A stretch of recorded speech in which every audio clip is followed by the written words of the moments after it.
우주의 크기에 대해서 설명할 때 보통은 달이나 지구 같은 위성 또는 행성부터 시작해 점점 큰 행성을 보여주는 식으로 설명을 이어가곤 합니다. 하지만 달도 지구도 얼마나 큰지 체감하기가 쉽지 않죠. 한눈에 다 안 들어오기 때문입니다. 그래서 한눈에 다 들어오는 사물 중 대한민국에서 가장 큰 사물인 롯데 월드타워에서부터 비유를 시작해 볼 겁니다. 롯데 월드타워는 높이 555m, 층수로는 123층, 세계에서 5번째로 높은 빌딩입니다. 자, 그럼 지구를 사과 사이즈로 축소시켰을 때 이 롯데월드타워는 어떻게 보일까요? 안타깝지만 보이지 않습니다. 육안으로는 전혀 볼 수가 없죠. 그래도 머리카락 두께 정도는 튀어나와 있지 않나? 하고 생각할 수 있지만 머리카락 두께도 되지 않습니다. 지구의 지름은 자그마치 12,700km로 롯데 월드타워를 22,883개쯤 쌓아야 겨우 지름에 도달합니다. 벌써 우리가 상상할 수 있는 크기를 아득히 뛰어넘는 거죠. 본격적으로 우주에 나가보면 태양을 중심으로 수, 금, 지, 화, 목, 토, 천, 해, 태양계가 있습니다. 최근에 와서 밝혀진 사실에 따라 명왕성은 행성의 지위를 잃고 얼음덩어리 취급을 받고 있죠.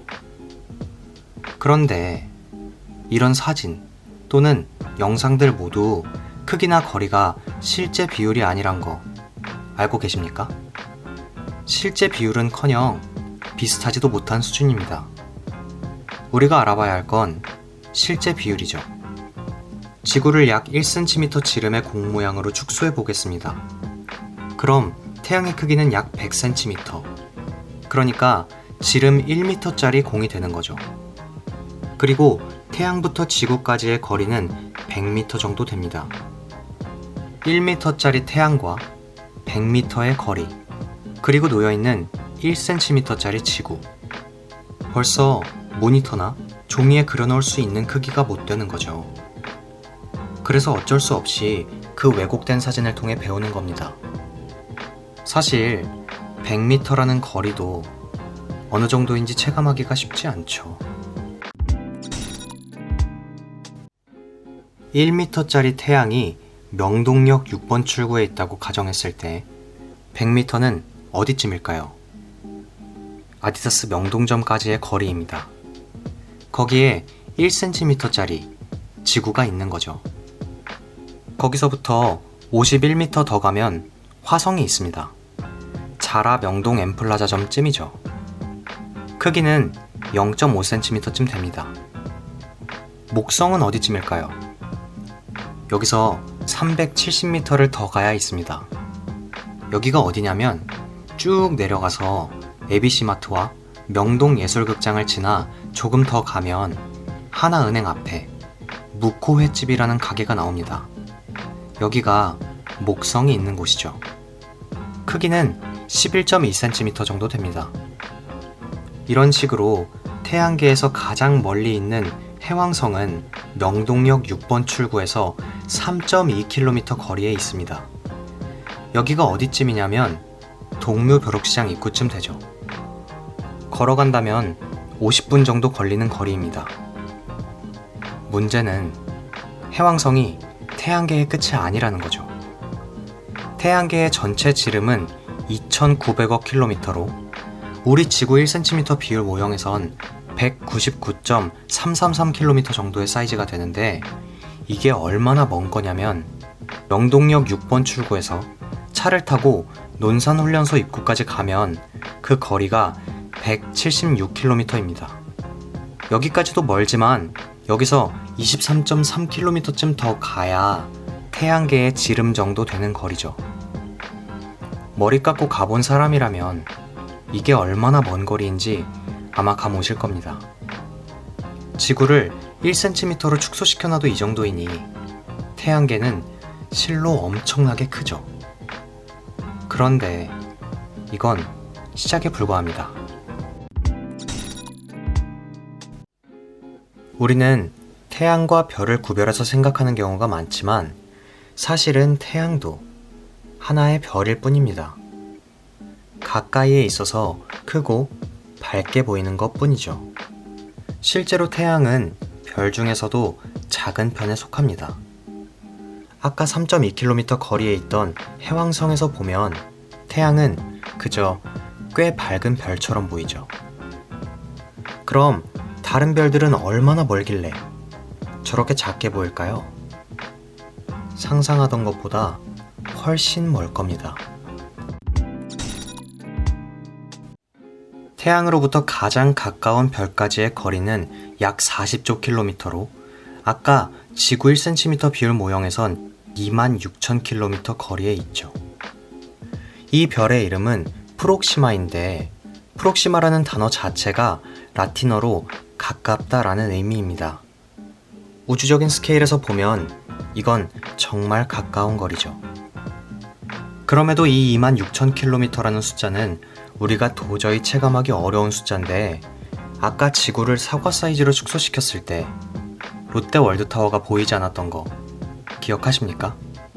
그 지구의 지름이 12,700km였으니 26,000km면 2배가 넘는데 얼마나 크겠습니까? 별 하나와 별 하나, 그것도 가장 가까운 별까지의 거리가 이 정도 되는 겁니다. 우주에는 별이 몇 개나 될까요? 셀 수 없습니다.